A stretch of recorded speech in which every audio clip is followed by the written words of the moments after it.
다음 논리식에 대한 물음에 답하시오라는 논리식을 주고서 소문지를 푸는 그러한 유형의 문제입니다. 이 문제 같은 경우에는 우리가 어떻게 접근하면 좋냐면 먼저 이 논리식을 논리 회로로 그릴 수 있어야 하고요. 자, 그리고 그 그린 내용을 토대로 각각의 논리 게이트들이 이입력 논리 게이트로 어떻게 바뀌는지, 특히 낸드 게이트로 그리고 노얼 게이트로 어떻게 변환이 되는지 그 과정을 미리 알고 있으면 아무리 논리식이 변형되어서 출제되더라도 우리가 쉽게 접근할 수가 있을 것입니다. 그 방법에 대해서 제가 말씀을 드릴 것인데요. 제가 여기에 그림을 좀 그려 놓았습니다. 첫 번째 경우는 이입력 낸드 게이트로만 바꿨을 경우, 두 번째는 노얼 게이트로만 변환했을 경우에 각각의 논리 게이트들이 어떻게 변환되는지 그 결과값을 표현을 해놓은 건데요. 자, 여기 보시면 낫 게이트라고 하는 것은 무엇입니까? 출력이 입력과는 반전되잖아요. 그렇죠? 자, 그런 진리표의 결과에 따라서 이 낫 게이트를 낸드 게이트로 바꿔주게 되면은 이렇게 이 입력에 자신의 입력 하나가 더 들어가서 낸드 게이트로 해서 바깥으로 빠져나오게 됩니다. 두 번째, 엔드 게이트 같은 경우에는요, 본래 엔드 게이트가 이 버블이 없는 이런 형태가 엔드 게이트였죠. 근데 여기에 우리가 버블을 추가해 줬잖아요. 그러면은 멀쩡한 엔드 게이트에 버블을 추가했으면, 즉 부정을 했으면 다시 부정을 해줘야지 그 엔드 게이트 자체가 되잖아요. 그렇기 때문에 다시 되는 거를 우리가 낫 게이트에서 가져왔습니다. 낫 게이트를 밑으로 가져와서 엔드 게이트로 만들어준 것이죠.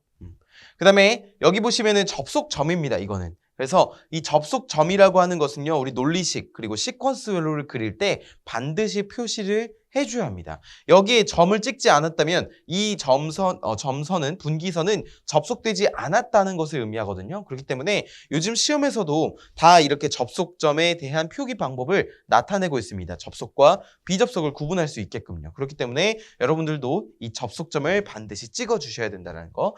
엔드 게이트는 뭐라고요? 그냥 멀쩡한 엔드 게이트에 다시 낫 게이트를 통해서 이렇게 부정을 해줬다. 그래서 엔드 게이트로 만들어줬다라고 보시면 됩니다. 그 다음에 낸드 게이트로 오얼 게이트를 표현하면 다음과 같이 됩니다. 자, 여기 보시면은 입력 측에 낫 게이트가 2개 이렇게 표현이 되어 있고요. 그렇죠? 그 다음에 낸드 게이트 하나가 있습니다. 이게 어떻게 나온 거냐면요. 우리 본래 오얼 게이트라고 하는 것은 이 입력 오얼 게이트라고 해서 다음과 같이 표현이 됩니다. 그렇죠? 근데 이거를 어떻게 바꿀 거냐면 입력 측에다가요. 버블을 2개를 붙여줍니다. 그 다음에 오얼 게이트를 만들어요. 그 다음에 출력 측에 이렇게 바꿔줍니다. 죄송해요. 다시 할게요. 자, 여기 버블을 그려주는 건 똑같은데 낸드 게이트로 만들어줍니다. 이렇게. 지금은 낸드 게이트로 변환하는 거니까. 그렇죠? 자, 그러면은 우리가 이렇게 봤을 때 이러한 논리 게이트는 없습니다. 그럼 제가 이렇게 왜 바꿨냐면은 변환하기 쉽도록 바꾼 거예요. 여기 보시면 자, 여기 버블 쪽을 제외하고 이렇게 보면 뭐예요? 낸드 게이트죠. 그렇죠? 그 다음에 이 버블 하나는 뭐라고 보시면 되냐면 바로 이 낫 게이트라고 보시면 됩니다. 그래서 이게 하나가 여기, 이게 하나가 이쪽에 온 거예요. 그 그림이 이렇게 그 다음에 최종 낸드 게이트 하나가 이렇게 온 겁니다. 그러니까 낸드 게이트로 바꿀 때는 낫, 엔드, 오어가 각각 이렇게 바뀌는데 엔드 게이트는 그냥 낸드 게이트 그려주고 버블 붙인 다음에 또 부정을 해주면 되는데 오얼 게이트 같은 경우에는 이 오얼 게이트를 몸통은 엔드로 바꿔주고 각각 출력과 입력에 버블을 붙여준 다음에 입력 측 버블에다가 낫 게이트 2개로 바꿔주면 된다는 것입니다. 그 다음에 동일한 논리로 노얼 게이트를 보겠습니다. 이 노얼 게이트를 보시면 낫 게이트는 동일하게 이 입력이고요. 이렇게 똑같이 바꿔줄 수가 있습니다. 그냥 낸드 게이트를 노얼 게이트로 바꿔주면 동일해요. 그 값은. 그런데 엔드 게이트와 오얼 게이트가 좀 달라집니다. 엔드 게이트, 낸드 게이트에서 엔드 게이트 할 때는 그냥 부정해주면 끝났잖아요. 자, 노얼 게이트에서 이 비슷한 게 오얼 게이트죠. 반전되는 게 오얼 게이트에서는 오얼 게이트에 버블 붙여주고 부정하면 끝입니다. 즉 낸드 게이트의 엔드의 경우와 노얼 게이트의 오얼 게이트 경우가 서로 유사하다는 것을 알 수 있죠. 모양이. 그 다음에 이 2개가 유사한데 아까 전에 이거 어떻게 한다 그랬죠? 저 오얼 게이트에다가 입력측에 버블 붙여주고 바꿔준다 했잖아요. 이것도 똑같습니다. 노얼 게이트를 엔드로 바꿀 때는 자, 기존의 엔드 게이트 모양을 떠올립니다. 먼저. 모양을 떠올려요. 그 다음에 몸통을 뭐라고요? 바꿔줘요. 몸통을 뭘로 바꿔주냐면 오얼 게이트의 모양으로 이렇게 바꿔줍니다. 그 다음에 출력 측에 버블 붙여주고 입력 측에 이렇게 버블을 붙여준다. 그 다음에 이 버블 하나가 뭐라고요? 버블 하나가 not gate라고요. 그래서 이렇게 그려진다라는 것을 우리가 명심한 채로 이 문제를 풀어야 됩니다. 이 문제뿐만이 아니라 다른 여러 문제들도요. 이 문제도 이제 5번 넘게 출제가 되었기 때문에 여러분이 이러한 과정은 꼭 명심을 해주셔야 됩니다. 자, 그러면 1번부터 보겠습니다. 이 식을 논리식 회로로 그리시오라고 했습니다. 이 식이 뭐예요? y는 a 플러스 b의 c 바예요. 그러면은 우리가 한번 그려보죠. 1번. y는 a 플러스 b의 c의 바다라는 논리식이 있다라고 했을 때 우리가 논리식을 표현하기 위해서 입력과 출력을 나타내 보겠습니다. 입력이 a, b, c죠. a, b, c입니다. 그렇죠? 그러면 A, B, C를 먼저 표현을 해주고 이 출력이 Y라고 하는 것이 있을 겁니다. 시험지에서는 주어져 있거나 주어져 있지 않은데 요즘에는 일반적으로 주어지는 추세입니다. 그리고 가운데 점선으로 칸을 비워놔요. 자, 그다음에 A라고 하는 것부터 출발할까요? B라고 하는 것부터 출발할까요? 바로 이 B 또는 C에서 출발을 해야 됩니다. 그러면은 왜 그러냐면은 이제 논리합과 논리곱 중에서는 논리곱이 우선적으로 계산이 되기 때문이죠. 자, 어쨌든 B와 C부터 시작해 보겠습니다. 자, B가 쭉 가요. 근데 C가 그냥 가는 게 아니라 뭘 만납니까? not gate를 만납니다. not gate. 그래서 not gate를 이렇게 그려줍니다. 이 두 개가 만나요. 어디서 만나요? AND gate에서 만납니다. 자, 그 다음에 A와 만나는데 A와 무엇으로 만납니까? OR gate로 만나는 거예요. 이 출력이 A와 만나는데 그냥 만나는 게 아니고 OR gate로 만난다는 겁니다. 이것이 뭐예요? 출력 Y라고 하는 거예요. 그러면 우리가 1번은 풀 수 있는데 2번과 3번을 아까 전에 우리가 했던 내용으로 토대로 한번 풀어보겠습니다. 자, 2번. 이 입력 NAND 게이트만 최소로 이용해서 그리라는 겁니다. 자, 먼저 NOT 게이트를 NAND 게이트로 바꿔줘야 되겠죠. 입력 A, B, C를 그려주고 NOT 게이트를 NAND 게이트로 바꾸면 이 입력 NAND 게이트가 됩니다. 이러면 NOT 게이트 하나 바꿔준 거죠. 그 다음에 AND 게이트 어떻게 바꾼다고 했습니까? 멀쩡한 AND에다가 부정을 해주고 멀쩡한 AND에 부정을 해주고 끝에 출력에 한 번 더 부정. 그러면 어디까지 한 거예요? 여기까지 한 거예요. 그쵸? 그러면 뭐만 남았습니까? A에서 쭉 와서 그 출력이 OR 게이트에서 만나는 건데 OR 게이트 어떻게 한다 했습니까? 입력 측의 법을, 출력 측의 법을 해준 다음에 몸통 바꿔서 입력 측은 NOT 게이트를 해준다. 그런데 입력 측의 법을 하나씩 붙여주잖아요? 그럼 여기 쪽에 입력에 보시면 기존에 이런 버블이 하나 있습니다. NOT 게이트가 하나 있어요. 그러면은 여기에 어차피 우리가 NOT 게이트를 하나 더 그릴 건데요. 부정의 부정이므로 이 두 개는 어떻게 돼요? 지워지게 돼요. 그래서 이쪽은 이렇게 과감하게 지워질 수 있습니다. 그 다음에 위쪽에는 남아있겠죠. 그러면 A 쪽에서 이렇게 오는 거예요. 와서 뭐만 남아요? 이게 바뀐 NAND 게이트 하나가 남는 겁니다. 이렇게. 그래서 우리가 이 그림이라고 하는 게 사람이 어떻게 그리는지에 따라 달라집니다. 그래서 이러한 형태가 될 수도 있고요. 이게 조금 더 아래로 내려와서 여기 그려질 수도 있는 거예요. 그러니까 어디 위치는 상관없이 우리가 논리식을 올바르게 표현만 해주면 되는 겁니다. 이해하셨죠? 자, 그러면 2번은 이렇게 할 수가 있고요. 3번을 보겠습니다. 자, 3번 보시면 이번에는 1번의 논리식을 표현한 것을 노어 게이트로 바꾸는 거예요. 3번 이렇게 볼게요. 자, 먼저 똑같이 입력을 써주겠습니다. A, B, C로 써줄게요. 그러면은 먼저 해야 될 것도 NOT 게이트부터 한번 해주겠습니다. 자, 그러면은 여기에 이렇게 해서 이 입력으로 NOR 게이트를 해줄게요. 그 다음에 AND 게이트가 이제 바뀔 때 문제가 되잖아요. NOR 게이트는. 그러면은 어떻게 해준다 했죠? 몸통 바꿔주고 입력 버블 2개 붙이고 출력도 버블 붙인다. 근데 그 입력 측 버블 2개는 각각의 NOT 게이트 역할을 한다. 그러면은 C에 있는 이 NOT 게이트와 방금 전에 붙일 NOT 게이트가 서로 지워지겠죠. 그럼 C 쪽은 그냥 과감하게 선이구나라는 것을 알 수 있습니다. 그럼 뭐만 남아요? B 쪽에 있는 선만 NOT 게이트가 붙겠죠. 이렇게 노어 게이트로 변환된 NOT 게이트가 붙게 됩니다. 자, 그 다음에 이것도 바꿔줘야겠죠. 그럼 이 두 개가 만나는 거잖아요. 그렇죠? 그러면은 이렇게 해서 노어 게이트로 바꿔준다. 됐습니다. 그러면은 여기까지는 끝난 거예요. 그러면 A에서 쭉 옵니다. 근데 여기는 OR 게이트예요. 그러면은 일단은 출발해요. 일단 문제 없습니다. 출발을 쭉 하다가 뭘 만납니까? OR 게이트를 만납니다. 근데 OR 게이트에서는 그냥 앞에다가 이렇게 법을 붙여주고 출력 측에 부정 해주고 표현해주면 되죠. 이것이 코는 뭐예요? y라고 하는 거예요. 그래서 여기는 생략되는 거 아닙니다. 여기는 부정이 한 번밖에 안 들어간 거예요. 여기는 노월 게이트고. 그래서 우리가 다음과 같은 회로를 이입력 노월 게이트로 최소를 이용해서 표현을 할 수 있었습니다. 자, 이렇게 해서 우리가 논리식에 대한 문제를 풀어보았습니다.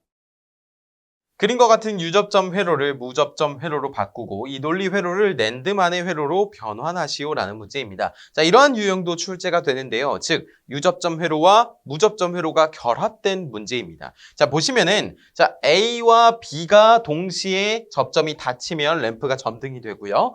C와 D가 동시에 닫히면 점등이 됩니다. 램프가. 자, 그런데 이 둘은 지금 병렬로 연결되어 있기 때문에 둘 중 하나라도 만족하면 램프가 점등이 되겠죠. 자, 그렇기 때문에 A와 B는 서로 직렬, C와 D는 서로 직렬, A, B와 C, D는 서로 병렬 관계를 가지고 있습니다. 자, 근데 지금 보시면은 무접점 논리 회로의 논리식과 회로도가 있고요. 낸드만의 논리 회로의 논리식과 회로도가 있습니다. 자, 왜 같은 회로인데 논리식이 두 개냐? 라고 물어보실 수는 있는데, 자, 이 문제의 의도는 이 유접점 회로를 무접점으로 바꾸고 그것을 낸드로 바꾸고 그 게이트 논리식, 논리 회로를 보고 논리식으로 바꾸는 그런 유형입니다. 그렇기 때문에 우리가 차근차근 접근을 할 수가 있습니다. 자, 먼저 논리식부터 적어볼까요? 무접점 논리 회로의 논리식. 자, 이거 보고 적을 수가 있죠. 첫 번째, 먼저 출력을 적어줘야 되는데, 자, 우리 출력은 L이라고 그냥 표현을 해보겠습니다. L. 램프니까 출력 L이라고 그냥 쓰는 거예요. 자, 그 다음에 A, B1은 직렬, C, D는 직렬, 그리고 서로 병렬이잖아요. 자, 그럼 논리 곱부터 A, B, C, D 하고 여기 뭐가 있어야 돼요? 플러스. 논리 합이 있어야 됩니다. 합. 그쵸? 그러면 이것을 논리 회로로 그리면 어떻게 될까요? 자, 먼저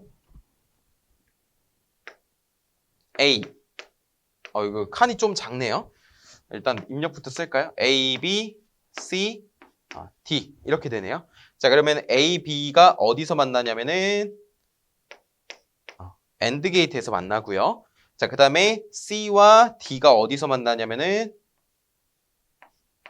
AND 게이트에서 만나고요. 자, 그 다음에 이 둘이 어디서 만나냐면은 OR 게이트에서 만나게 됩니다. 이게 Y 이렇게 되겠죠. 지금 좁은 공간이라 지금 이렇게 표현이 되는데 어쨌든 AND 게이트, OR 게이트는 명확하게 구분을 지어주셔야 하는 것이 왼쪽 변의 이런 휨 정도를 판단해 주시면 되겠습니다.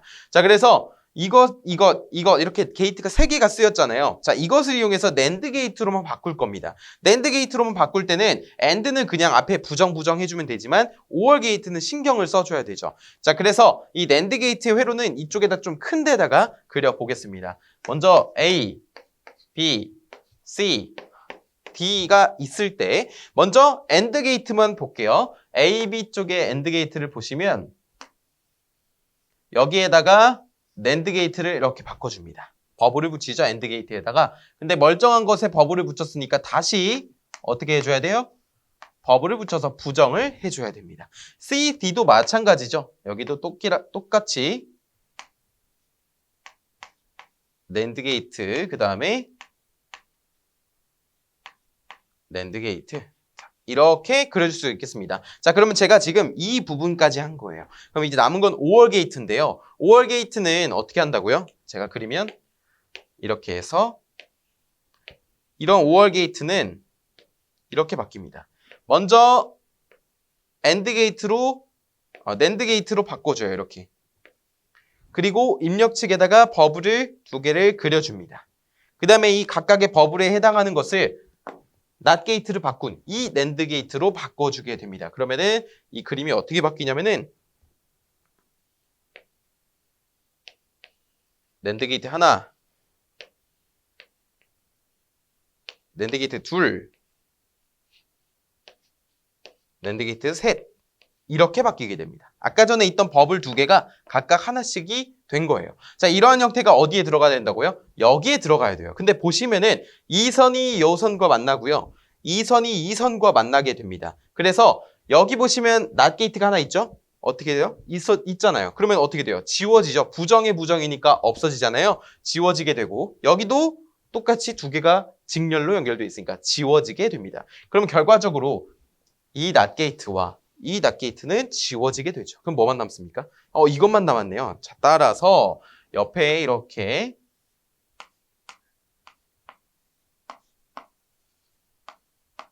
해서 램프, Y가 아니라 램프죠. 램프 이렇게 적어주면 낸드만의 논리 회로가 됩니다. 근데 이게 끝이 아니죠. 논리식도 적어야 되잖아요. 자, 논리식을 봤을 때 여기에 출력식이 어떻게 되죠? 지금 여기에 출력식 A와 B의 논리 곱에다가 부정을 해주게 됩니다. 맞습니까? 자, 여기 출력식 어떻게 됩니까? C와 D의 논리 곱에 부정을 취해주게 돼요. 그러면 여기 논리식은 어떻게 되죠? A와 B의 부정 그리고 C와 D의 부정이 곱으로 되는데 또 그거의 부정입니다. 그래서 이 식이 요 논리식이 되는 거예요. 그래서 우리가 이렇게 알맞게 표의 내용을 입력을 해줄 수가 있겠습니다. 다음에 PLC 프로그램을 보고 레더 다이어그램을 완성하시오라는 문제입니다. 자, 이렇게 우리 시퀀스와 논리 회로의 유형에는 PLC도 포함이 되어 있는데요. PLC는 그렇게 뭐 매회 출제되고 매년 출제되고 이런 느낌은 아닙니다. 다만 지금까지 여러 번, 5번 이상 출제된 유형을 여러분께 가져와 봤으니까 이 유형만 잘 보시더라도 저렇게 PLC 레더 다이어그램을 그리는구나 라는 것을 알 수 있습니다. 더 이제 나아가서는 이 PLC와 시퀀스 회로도까지 결합된 것이 나오게 되는데 자, 그런 부분은 너무 이제 응용 과정이고 여기는 기초 과정이니까 여러분이 이것만 아시더라도 쉽게 풀이하실 수 있을 거예요. 도움이 받으실 수 있어요. 자, str이라고 하는 명령이 있고요. 5월이라는 것이 있고요. str not이라는 것이 있고 5월이 있고 and str and not out이 있습니다. 자, 이러한 형태를 우리가 PLC 프로그램이라고 표현을 하는데 차례가 순서대로 됩니다. 순서. 시퀀스는 어때요? 병렬이니까 동시에 되잖아요. 근데 PLC는 차례대로 순서대로 가게 됩니다. 그리고 명령이 있는데 str이라고 하는 거는 그룹의 시작을 말해요. 시작. 새로운 시작. 근데 str이라는 것도 있고 이 문제마다 주어진 게 다르긴 한데 뭐 load라는 것도 있고 여러 명령어가 있습니다. 만약에 여러 명령어가 없으면 지금 보시다시피 str 또는 load 이것으로 시작하면 되고요. 나중에 뭐 문제를 봤는데 조건에 명령어가 주어져 있다. 그러면 그 주어진 명령어를 반드시 사용을 해주셔야 되고 자, 그다음에 5월이라고 하는 거는 우리 잘 알고 있죠. 병렬이라는 뜻입니다. 병렬. 그리고 str not이라고 하는 것은 입력은 입력인데 그러니까 시작은 시작인데 부정이에요. 이게 무슨 말이냐면은 not이니까 부정이잖아요. B접점으로 시작하는 것을 의미합니다. 여기는 A접점으로 시작하는 것을 의미하고요. 여기는 B접점으로 시작하는 것을 의미해요. 그래서 이거는 load not이라고도 표현을 합니다. 그 다음에 5월은 마찬가지로 병렬이고 and str이라고 있는데요. and str은 그룹 간 직렬을 의미하게 됩니다. 그룹 간 직렬. 여기서 말하는 그룹이란 요소, 분기 회로의 그 요소가 2개 이상일 때 우리가 그룹을 만들어주게 되는데 자, 이거는 그림을 통해서 바로 알아보겠습니다. 자, 레더 다이어그램을 그릴 때는 세로로 양쪽에 평행하게 두 선을 그려주게 됩니다. 먼저 이렇게 그려주게 되고요. 뭐 문제에서 주어질 수도 있어요. 답안지에.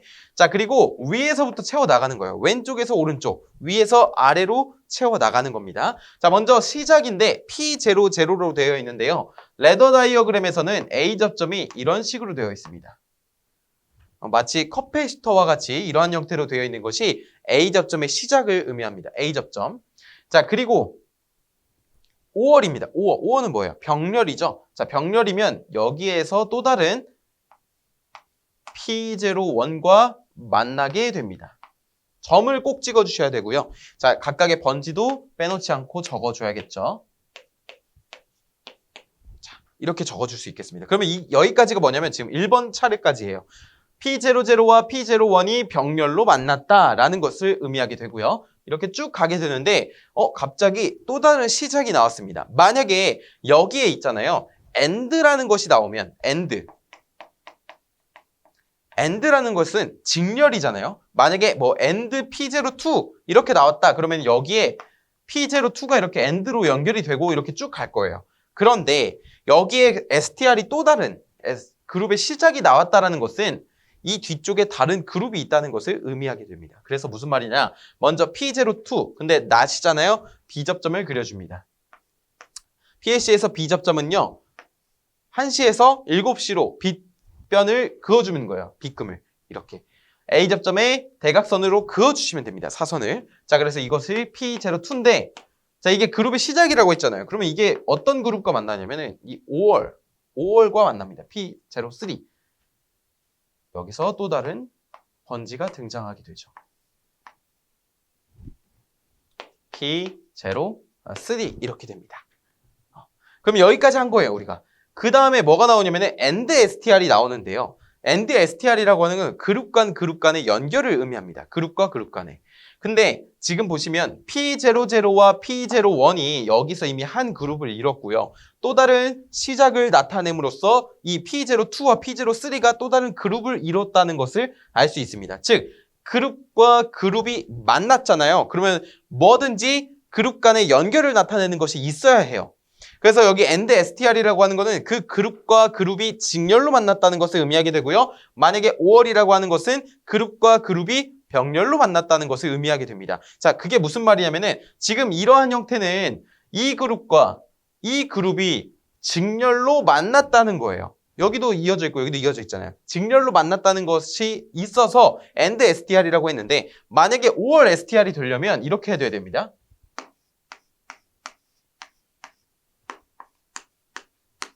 P01, P02, P03 뭐 이런 식으로 여기 뒤에는 생략을 할게요. 원래 더 있어야 돼요. 자, 이런 식으로 되어 있을 때 프로그램을 써보면 어떻게 되냐면 자, 먼저 시작이 뭐예요? STR P00죠. 그 다음에 직렬로 뭘 만납니까? P01을 만납니다. 그래서 AND P01을 만나요. 그러니까 여기는 지금 5월이니까 5월 쓴 거고 여기는 AND니까 AND를 쓴 겁니다. 자, 그 다음에 P02, P03가 서로 직렬로 연결되어 있는데 이 분기 회로의 요소가 몇 개입니까? 2개죠. 그럼 여기에 또 다른 그룹이 시작이 돼야 됩니다. STR P02가 돼야 되죠. 그 다음에 뭐가 만나요? P03가 만나는데 B접점입니다. 그래서 AND P03가 돼요. 그런데 이 그룹과 이 그룹이 어디서 만났어요? 여기서 만났죠. 그러니까 만났잖아요. 그룹과 그룹이 연결이 됐잖아요. 그럼 여기에 뭘 써줘야 된다고요? 그룹 간의 연결. 그러면은 저기서 했던 명령어를 그대로 써보면 저기는 AND STR이라고 해서 직렬로 만났다고 했는데 여기는 지금 어떻게 만났죠? 병렬로 만났습니다. 병렬로. 그렇기 때문에 여기를 5월 STR 이런 식으로 해서 번지는 파 이렇게 해서 그룹 간의 연결을 나타내 준 겁니다. 자, 이해 되시겠죠? 그 다음에 5번 보시면 AND NOT이라고 있습니다. AND NOT이라고 하는 것을 그려줄게요. AND NOT이니까 직렬로 이렇게 하나만 연결됐다는 것입니다. 뭐 STR이 아니니까 그룹이 없다는 거예요. 이게 뭐냐면 P04입니다. 근데 이것이 결국에 OUT이라고 하는 것을 나오게 되는데 OUT이라고 하는 거는 P10, P10. 그래서 OUT은 보통 이렇게 나타내주게 됩니다. 여기가 P10 이렇게 쓸 수 있어요.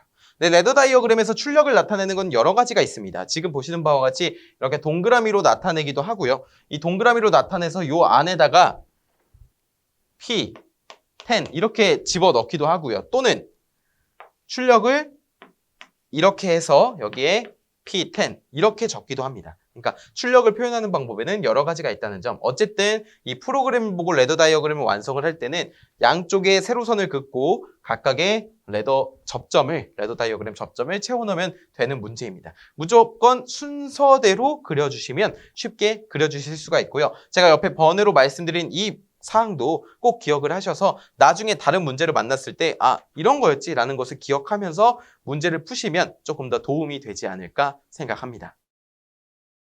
입력 A, B, C에 대한 출력 Y1, Y2를 다음에 진리표와 같이 동작시키고자 할 때 다음 각 물음에 답하시오라는 문제입니다. 자, 이렇게 문제가 진리표가 주어져 있고요. 자, 그 다음에 접속점 표기 방식이 나와 있고 우리 진리표를 보고 논리식을 간략화한 다음 그것으로 논리 회로를 그리는 것이 그리고 시퀀스 회로를 그리는 것이 이 문제에 대한 핵심 포인트다라고 할 수가 있겠습니다. 자, 그런데 지금 보시는 바와 같이 진리표가 주어진 상태에서 논리식을 간략화하는 데에는 두 가지 방법이 있습니다. 첫째는 논리식이 1이 되는, 출력이 1이 되는 부분에 논리식을 다 적어서 논리식을 간소화를 하여서 간략화하는 방법이 있고 두 번째 방법은 지금 제가 그려놓은 카르노 맵이라는 방법입니다. 근데 첫째 방법이 있잖아요. 첫 번째 방법은 논리식의 간략화를 할 때 조금 응용해서 해야 되는 부분이 있어요. 예를 들어서 A라는 논리 입력이 있는데 여기에 또 다른 A를 더하면 이게 뭐가 되죠?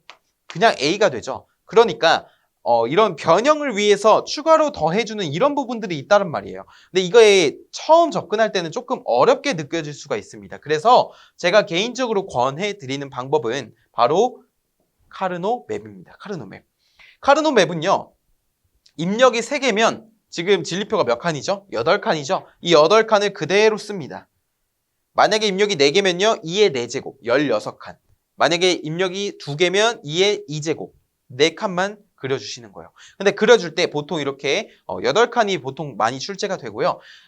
입력 A, B를 위에다 써주고 C를 아래에다 써줍니다. 자, 그 다음에 A, B에다가 각각의 입력을 하나씩 넣는 거예요. 0, 0, 0, 1 이렇게 넣어줍니다.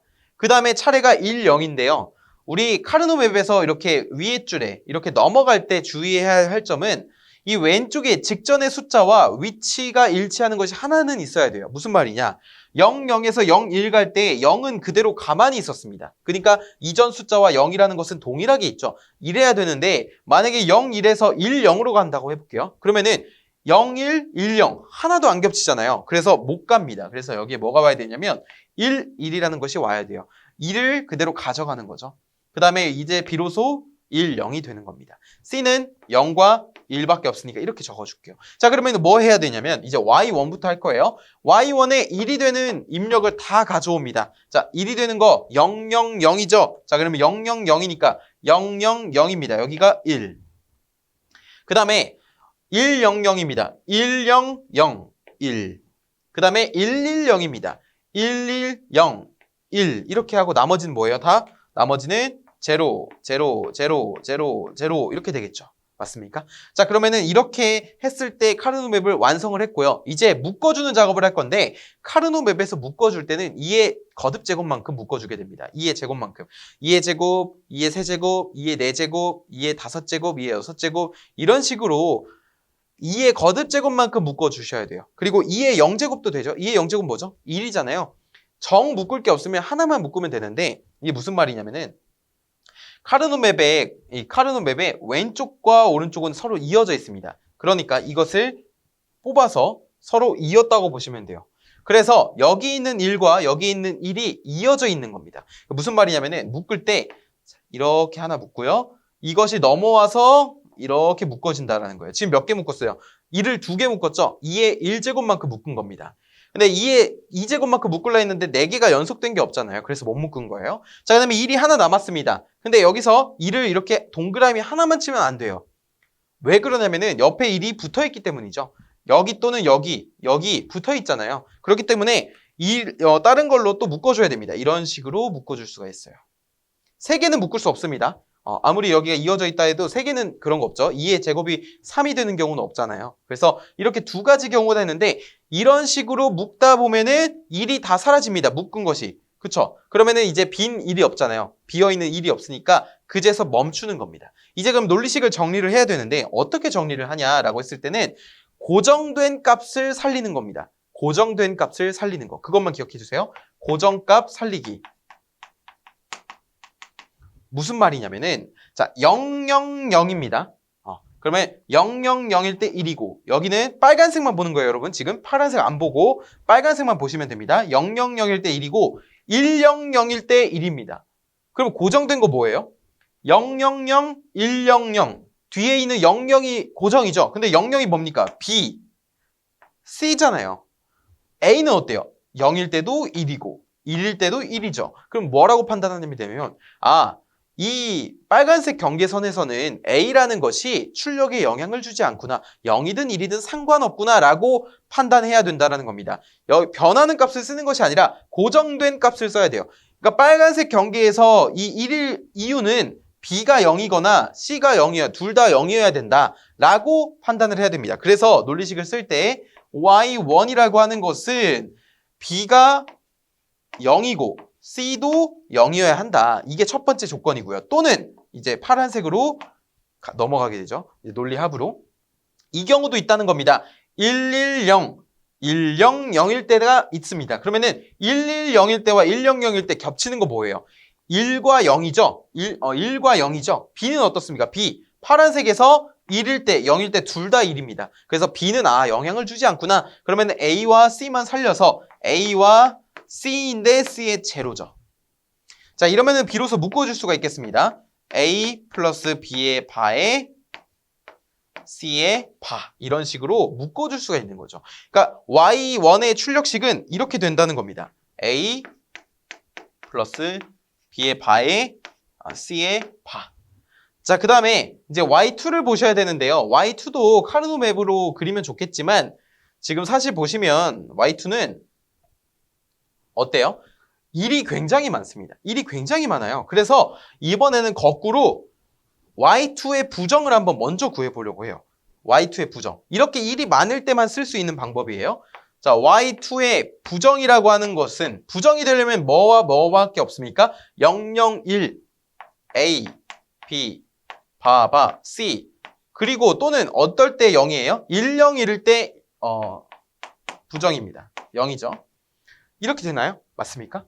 이런 식으로 되잖아요. 이게 뭐예요? Y2의 부정이에요. 그러면 이걸 정리를 해볼까요? 그러면은 여기 C가 동일하게 있으니까 그리고 B 바도 동일하게 있으니까 B 바에 C에 묶어주면 A 바 플러스 A. 그런데 A 바 플러스 A는 뭐예요? 이거는 그냥 1이죠? 그러면 어떤 것의 논리곱 1은 뭡니까? 어떤 거잖아요. 그래서 이거 결과값이 B 바에 C가 나오게 됩니다. B 바에 C. 근데 이게 끝이 아닙니다. 이게 답이 아니에요. 왜냐면 이건 Y2의 부정이잖아요. 그럼 우리가 구하고자 하는 Y2를 구하기 위해서는 어떻습니까? 여기에 또 부정을 취해줘야 됩니다. 맞습니까? 자, 그러면 이거 드모르간 정리에 의해서 뚜껑 벗겨지면서 B 플러스 C의 바가 되죠. 그러면 Y2는 B 플러스 C의 바가 되는구나 라는 것을 알 수가 있게 되는 것입니다. 자, 그래서 우리가 이 내용을 토대로 1번 보시면 논리식을 간략화하시오. 단 논리 게이트와 접점 사용을 고려한 논리식인데 최소한이래요. 그래서 최소한으로 간략화한 게 카르노 맵이니까 여기도 되고 여기는 방금 전에 해서 논리 게이트, 낫 게이트 하나와 OR 게이트, 이거 OR 게이트죠. OR 게이트 하나와 낫 게이트 하나 이렇게 구성을 했다라고 보시면 되겠습니다. 자, 그다음에 2번 보시면은 1에서 구한 논리식, 그러니까 이러한 논리식을 무접점 회로로 나타내는 거예요. 자, 이렇게 2번 칸이 있는데요. 보통 이렇게 시험지를 보시면 입력과 출력이 나와 있습니다. 자, 이 상태에서 한번 그려볼게요. 자, 먼저 A 플러스 B 바 C의 바부터 먼저 하겠습니다. 자, 이러면은 이거 뭐예요? Y1에 관련된 식이니까 자, 먼저 괄호 안을 우선적으로 그려주면 됩니다. A 플러스 B의 바가 어디서 만나요? 플러스니까 OR 게이트에서 만나야 되죠. 여기 낫 게이트가 이렇게 와서 OR 게이트로 만나야 됩니다. OR 게이트. 그 다음에 그것이 뭐와 만나야 돼요? C의 바와 만나야 돼요. C의 바. 여기도 낫 게이트 하나 그려줄까요?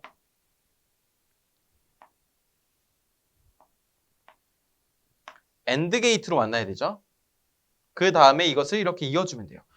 보시다시피 그림이 어떻습니까? 줄이 안 맞죠? 우리가 답을 처음에 모르기 때문에 줄이 안 맞는 건 당연한 겁니다. 그래서 잘 이어주기만 하면 돼요. 대신에 곡선은 안 됩니다.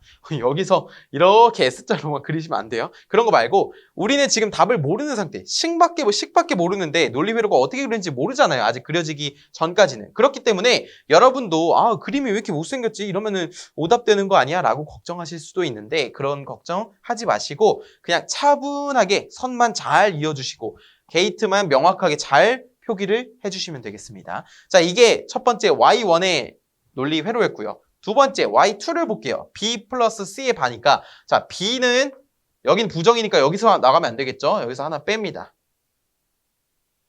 그리고 C는 여기서 나가도 되겠죠. 이게 뭐예요? 논리 합으로 만나야 되니까 OR 게이트. 이렇게 이어주면 됩니다. 되셨죠? 쉽게 풀이하실 수가 있습니다. 자, 이어서 다음 문제 보시면 1에서 구한 논리식을 유접점 회로로 나타내를 유접점 회로. 이거를 유접점 회로로 나타내려면은 우리가 3번 문제죠.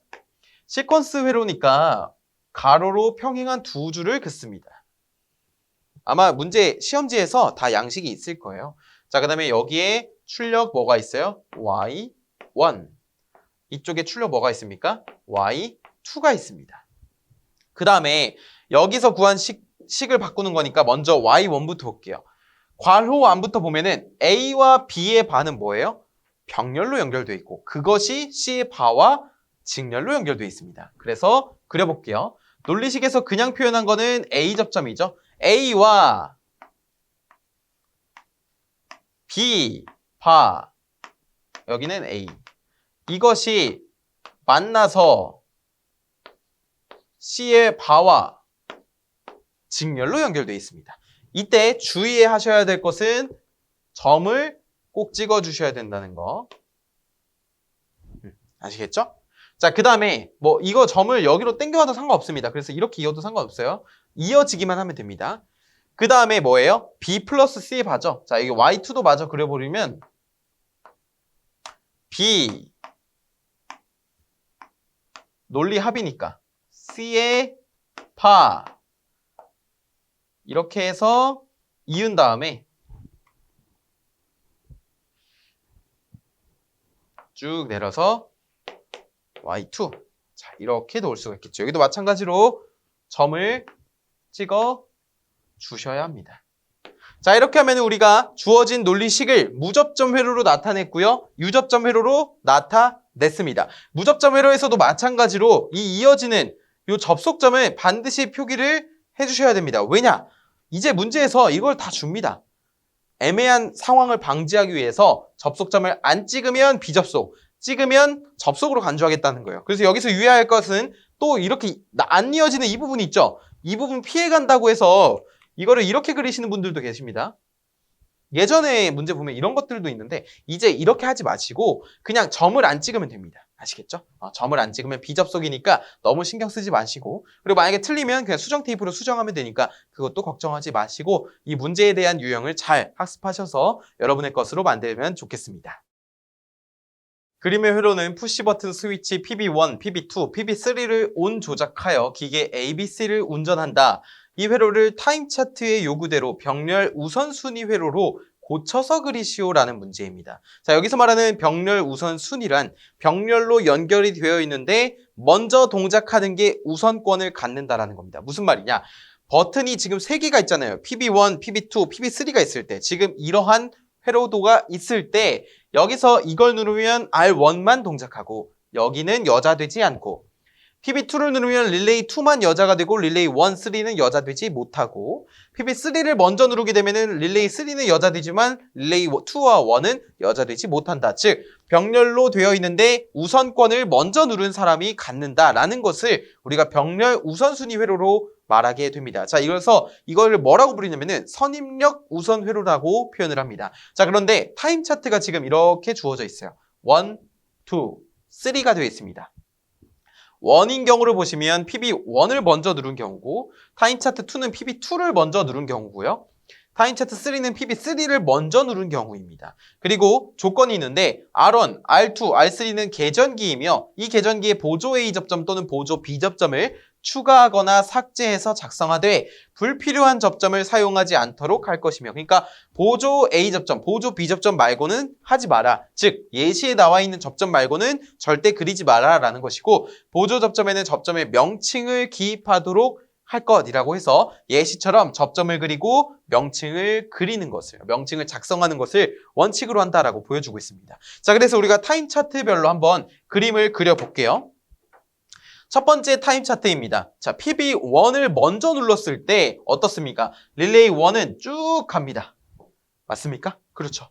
자, PB0는 뭐냐면 PB0라고 하는 거는 정지하는 푸시버튼 B접점 스위치예요. 그렇기 때문에 PB0를 누르면 여자가 끊기겠죠. 왜냐? 여기는 지금 다 자기유지 접점이 있는데 한번 끊어지면 접점이 끊어지니까 소자될 거잖아요. 그래서 PB0를 누르기 전까지 전부 다 여자가 된다. 하지만 PB2, PB3를 누름에도 불구하고 릴레이 2와 3는 절대로 여자 될 수가 없다. 그렇기 때문에 여기에다가 각각 무슨 접점을 추가해 줘야 될까요? 바로 릴레이에 B접점을 추가해 줘야겠죠. 자, 이것을 우리가 인터록 접점이다 라고 부르게 됩니다. 자, 그래서 여기다가 이렇게 지우고 할까요? 지우고 하죠. 자, 이쪽에다 채워넣을 거니까 다 지워보겠습니다. 자, B접점을 그려줍니다. 릴레이 1. 릴레이 2. 죄송해요. 릴레이 2가 아니죠. 릴레이 1이죠. 1. 지금 이 타임 차트에 따라서 이렇게 접점 2개가 추가가 됐습니다. 그렇죠? 자, 그 다음에 타임 차트 2를 보겠습니다. 이번엔 PB2를 먼저 눌렀을 때네요. PB2를 먼저 눌렀을 때니까 나머지는 여자가 되면 안 되잖아요. 그러면 여기에 뭐가 추가가 돼야 돼요? 릴레이 2. 자, 이쪽에 릴레이 3에도 이어서 릴레이 2 이렇게 되겠네요. 그 다음에 타임 차트 3를 보겠습니다. PB3를 먼저 눌렀을 경우니까 이것도 마찬가지로 릴레이 3가 여자 되는 동안에는 1, 2가 절대로 여자 될 수가 없습니다. 자, 그렇기 때문에 여기에 접점, 릴레이 3의 B접점이 위치해야 되겠죠. 여기도 릴레이 3. 그래서 문제에서 분명 조건에서 뭐 보조 A접점 또는 B접점을 추가 또는 삭제하라고 했는데 사실상 쓰인 것을 보면은 뭐예요? 가장 간단한 답은 B접점만을 쓰는 겁니다. 그래서 릴레이 PB1을 누르면 릴레이 1이 여자가 되니까 B접점이 다 떨어져서 우리가 어떻게 돼요? 릴레이 2, 3 여자 될 수 없고 이런 식으로 선입력 우선순위 회로 또는 병렬 우선순위 회로를 우리가 만들 수가 있습니다. 자, 여기서 주의하셔야 할 점은 제가 개인적으로 생각하는 바는 B접점을 그리실 때 주어진 예시처럼 꼭 이렇게 왼쪽 단자에 붙여주시라는 거예요. 또는 거꾸로 그릴 때는 이렇게 꼭 윗단자, 아랫단자에 붙여주시라는 거예요. 간혹가다 이렇게 하시는 분이 있거든요. 일단 A접점은 이거예요. 그쵸? A접점은 다 잘 그리십니다. 근데 B접점을 그리실 때 꼭 이렇게 떨어뜨려 그리시는 분이 있어요. 물론 여기에다가 뭐 릴레이 1 A접점, 뭐 릴레이 1 B접점 이렇게 표시하면은 그거는 뭐 답으로 인정될 수는 있겠지만 그래도 이게 지금 A접점을 좌우 반전시켜 놓은 건지 아니면 B접점을 그냥 그려 놓은 건지 헷갈리잖아요. 그러니까 우리의 명확한 채점을 위해서 B접점은 반드시 이것이 아니라 여기에 이렇게 왼쪽 단자에 붙여주시는 것을 권장드린다라는 것을 말씀드립니다. 나중에 여러분 검토하실 때도 헷갈려요. 그렇기 때문에 이왕 그리실 때 한 번에 이렇게 붙여서 그리는 연습을 하시면 좋을 것 같습니다. 다음 동작 설명을 보고 만족하는 주회로 및 제어회로의 미완성 결선도를 직접 그려 완성하시오. 단, 접점 기호와 명칭 등을 정확히 나타내시오라고 했습니다. 자, 이 문제 같은 경우에는요, 동작 설명을 주고서 옆에 있는 미완성 결선도를 완성하는 문제입니다. 자, 이렇게 미완성 결선도가 주어지고 접점의 자리만 주고서는 접점을 채워 넣어라 라고 하는 경우도 있고요. 아니면 아예 다 백지로 나와 있는 경우도 있고요. 아니면 접점이 나와 있고 선을 연결해라 하는 유형도 있습니다. 근데 다 공통점은 무엇이냐면 일반적으로 이제 실기 시험에서 나오는 시퀀스도의 종류가 뭐 역전제동, 그다음에 정역운전, Y델타 기동, 기동보상기법, 리액터 기동 이런 것들이 있게 되는데 자, 이 문제의 경우에는 동작 설명을 통해서 역상제동이다 라고 하는 것을 알 수가 있게 되고 이처럼 문제 동작 설명에 도대체 이 회로가 무엇인지 라고 보여주고 있고 아니면 문제에서 애초에 언급을 하는 경우도 있으니까 공통점은 뭐라고요? 잘 우리가 분석을 하는 능력만 기르면 동작 설명을 보고 그리는 능력만 기르면 어떤 유형이 나오든지 간에 쉽게 풀이할 수가 있다라는 것이 핵심이 되겠습니다. 자, 동작 설명이 이렇게 길다라고 해서 전혀 겁먹으실 필요 없고요. 우리가 이 미완성 결선도를 완성하기 위해서 동작 설명을 맨 처음부터 마지막까지 한 줄씩 읽어 나가는 겁니다. 전원 스위치 MCCB 배선 차단기죠. 배선 차단기를 투입하면 주회로 및 제어회로에 전원이 공급된다라고 했는데 사실 이 부분은 기존에 그리지 않아도 되겠죠. 이 보조회로는 제 손을 기준으로 오른쪽이 보조회로가 되겠고요. 제어회로라고도 합니다. 주회로는 제 손을 기준으로 이 왼쪽이 주회로가 됩니다. 그래서 주회로에서는 큰 전류를 다루고요. 보조회로에서는 작은 전류로 이 주회로에 연결된 즉 전동기의 동작을 결정하는 회로다라고 보시면 되겠습니다. 누른 버튼 스위치 PB1을 누르면 MC1이 여자되고 MC1의 보조 접점에 의해서 RL이 점등되며 전동기는 정회전한다라고 했습니다. 즉, 이 동작 설명에서 무엇을 알 수 있습니까? MC1이라고 하는 전자접촉기 첫 번째가 여자가 되면서 전동기는 정회전한대요. 그러면 우리가 주회로에 이렇게 MC1과 MC2가 있었는데 MC1은 전동기 정회전을 담당하는 전자접촉기.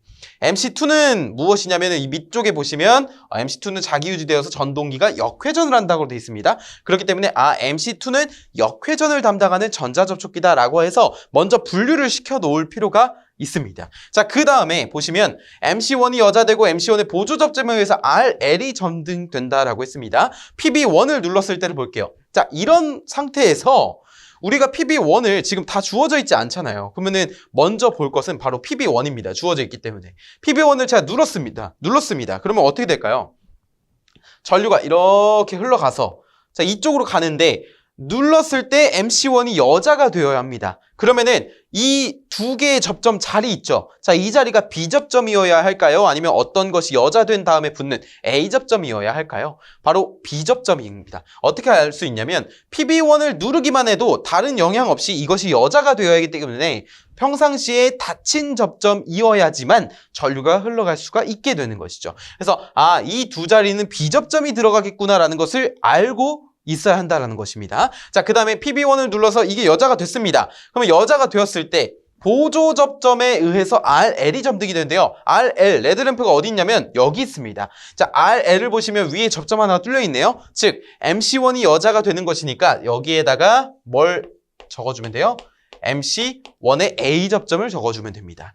자, 그 다음에 세 번째 동작 설명 보시면 PB1을 누른 후 손을 떼어도 자, 여기 보시면은 이 접점은요, 푸시버튼 접점입니다. 푸시버튼이라고 하는 것은 내가 눌렀다가 손을 떼면 자동으로 복귀하는 접점이에요. 그렇기 때문에 여기서 접점에서 손을 떼면 원래는 전류가 안 흘러야 돼요. 그렇죠? 그럼 여기는 끊기더라도 이 MC1이 자기 유지, 셀프 홀딩이라고 하거든요. 그것이 되려면은 다른 길로 전류가 계속해서 공급이 되어야 한다는 거죠. 자, 그래서 무슨 접점이 필요한 거예요? 바로 오른쪽에 병렬로 자기 유지 접점이 필요한 것입니다. 그래서 PB1을 누르면 MC1이 여자가 되고 MC1이 여자가 되니까 자, 이곳에 MC1이라는 A 접점이 들어오면서 자기 유지의 역할을 수행할 수가 있겠구나. 그렇기 때문에 PB1에서 손을 떼어도 전류가 이 길을 통해서 이렇게 공급이 되겠구나. 자기 유지가 되겠구나라는 것을 알 수 있습니다. 자, 네 번째 볼게요. 전동기 운전 중 누른 버튼 스위치 PB2를 누르면 연동에 의하여 MC1이 소자되어 전동기가 정지되고 까지만 보겠습니다. 자, 누른 버튼 스위치 PB2를 눌러야 된대요. 근데 문제에서 따로 주어지진 않았습니다. 이 문제 같은 경우는요, PB2가 주어진 경우도 있었고요. PB2가 주어지지 않은 경우가 이 유형이 되겠는데, 자, 여기에 마찬가지로 PB2가 있어야 돼요. PB2에 A 접점이 있어야 되고요. 자, 이곳에는 PB2에 B 접점이 있어야 됩니다. 자, 왜 A, B 하나씩이냐면은 연동에 의하여요. 우리가 푸시 버튼을 보면요, 뒤쪽에 보시면 구조를 보면 단자가 이렇게 볼트 단자가 4개가 있는데요. 자, 위에 두 단자를 NO, normally open이다라고 해서 A 접점이다라고 하고요. 밑에 두 단자를 NC, normally closed라고 해서 B 접점이다라고 합니다. 즉, 푸시 버튼에는 A 접점 하나, B 접점 하나가 존재하게 되는 것이죠. 이런 형태에서 교류해서. 자, 그래서 연동이라고 하는 것이니까 우리가 여기에 교재처럼 점선을 표시해도 좋으나 연동이라고 하면 어쨌든 PB2 자체적으로 연동이 된다는 것이니까 별도로 점선 표시 안 하셔도 좋습니다. 어쨌든 MC1이 소자가 된대요. 자, PB2를 여기서 눌러버리면 여기 B접점은 떨어지겠죠? 자, 그러면 MC1으로 가는 길목이 차단이 되니까 MC1이 소자가 될 겁니다. 그래서 전동기가 점점점 줄어들게 될 것이에요. 자, 그런데 속도가 감소하겠죠? 근데 RL은 소등이 되고요. 마찬가지로 이때 MC2 어디 있어요? 여기 있습니다. MC2는 뭐래요? 자기유지가 된다라고 했어요. 자기유지. 여기도 동일하게 자기유지가 되겠구나. 그런데 PB2에 눌렀을 때 MC2가 여자가 되어서 자기유지 되는 거니까 이 자기유지 접점에 뭐가 있어야 됩니까? MC2가 있어야 됩니다. MC2가 병렬로 있어야 되고 A 접점이. 자, 자기유지 되어서 전동기는 역회전을 한대요. 이제부터 이 MC2가 동작을 해서 역회전을 하는구나 라는 것을 알 수 있습니다. 그러면은 우리가 주회로도 완성시킬 수가 있겠죠.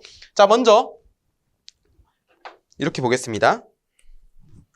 주회로에서 정역, 즉 회전 방향을 반대로 바꾸기 위해서는요, 우리가 3상 중에 2상의 위치를 바꾸어주면 됩니다. 그래서 일반적으로 첫 번째 L1상과 세 번째 L3상의 위치를 바꾸어주면, 즉 접속을 바꾸어주면 전동기의 회전 방향이 이렇게 되던 것이 이렇게 된다라는 거예요. 그래서 어떻게 바꾸냐면은 먼저 1차 측 있죠? 1차 측은 하나, 둘,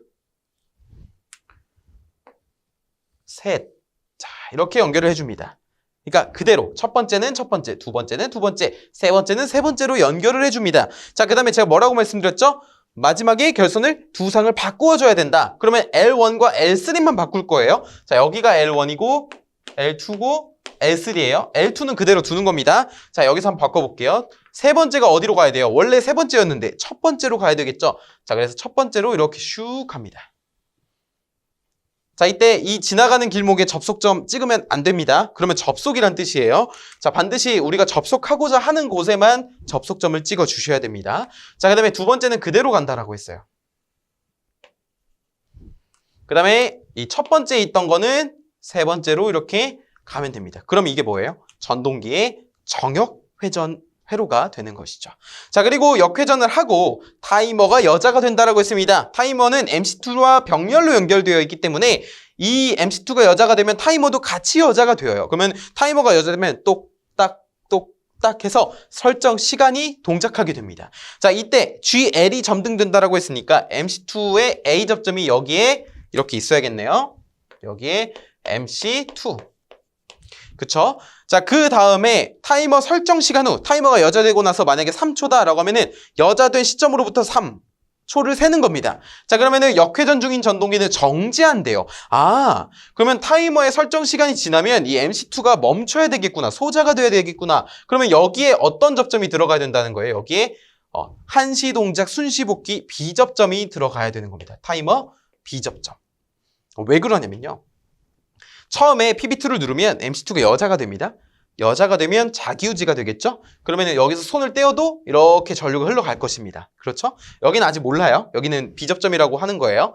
자, 그런데 MC2가 여자 되는데 타이머도 같이 여자가 되는데 타이머의 설정 시간이 지난 후 MC2는 소자가 되어야 합니다. 그러면 기존의 길이 요 길 하나만 있었는데 여기에 타이머 한시동작 순시복귀 B접점을 넣어줌으로써 이것이 설정 시간이 3초가 됐다. 그러면 B접점 어떻게 돼요? 떨어지게 되겠죠? 그러면 전류가 못 흘러갑니다. 그러면은 MC2가 소자가 되는 것이죠. 이런 식으로 채워 넣는 겁니다. 그 다음에 GL도 소등이 되니까 MC2 소자 되니까 당연히 GL도 소등이 되겠죠. 또한 여기가 중요하죠. MC1과 MC2의 보조 접점에 의해 상호 인터록이 되어 동시에 동작되지 않는다. 즉 무슨 말입니까? MC1이 여자 될 동안은 MC2가 여자 되면 안 되고 MC2가 여자 될 동안은 MC1이 여자 되면 안 된다라는 거예요. 그래서 이 두 개의 빈 공간이 바로 인터록 접점이 들어가는 공간이구나. 그래서 여기에 B접점인 다른 쪽에 MC의 B접점, 여기는 MC1의 B접점이 들어가야 합니다. 자, 그 다음에 주회로를 보시면 여기에 같이 주접점이 이렇게 그려져 있어야겠죠.